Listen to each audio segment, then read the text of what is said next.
calculating fractions of quantities. Now what that means is a quantity is an amount. So here the quantities are 55, 55, 28 and 28. So imagine those quantities were objects. Imagine these were school children. So here we've got 55 school children, here we've got 28 school children. Now imagine we had to put all school children into groups of 5. We have to work out how many would be in each group. So that is what 1/5 of 55 means. It's very closely linked to division. So let's go to our bar models over here.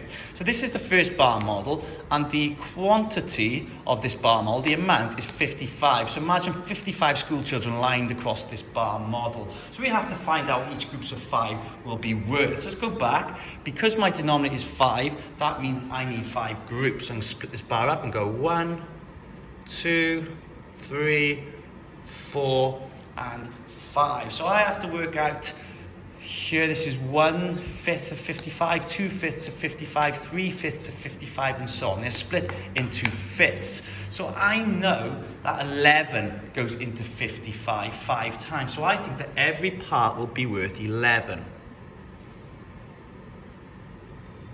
So this bar model is then going to help me to work out or calculate these fractions of quantities. So I can see 1/5, that means one part. So 1/5 of 55 is 11.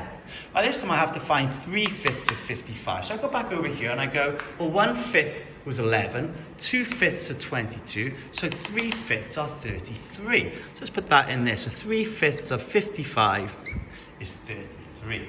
Right, this time my denominator is 7. So this time I know my bar is going to be shared into 7 parts. Let's go back over here and I have that quantity. And again, imagine this is 28. So 28 school children lined up across this bar. And I have to work out what is 1/7. So I can work out 5/7. So because my denominator is 7, I'm going to split my bar into 7 parts. So 1, 2, 3, 4, 5, 6, and 7. So my task now is to divide this 28 into 7 parts. Now I know that 7 goes into 28 4 times. So 28 divided by 7 is 4. So each of these parts is worth 4. Because 7 fours makes 28. So let's go over to these questions. So 5/7 of 28. So I've got 4, 8, 12, 16, and 20. That is 5/7. So 5/7 of 28 is 20.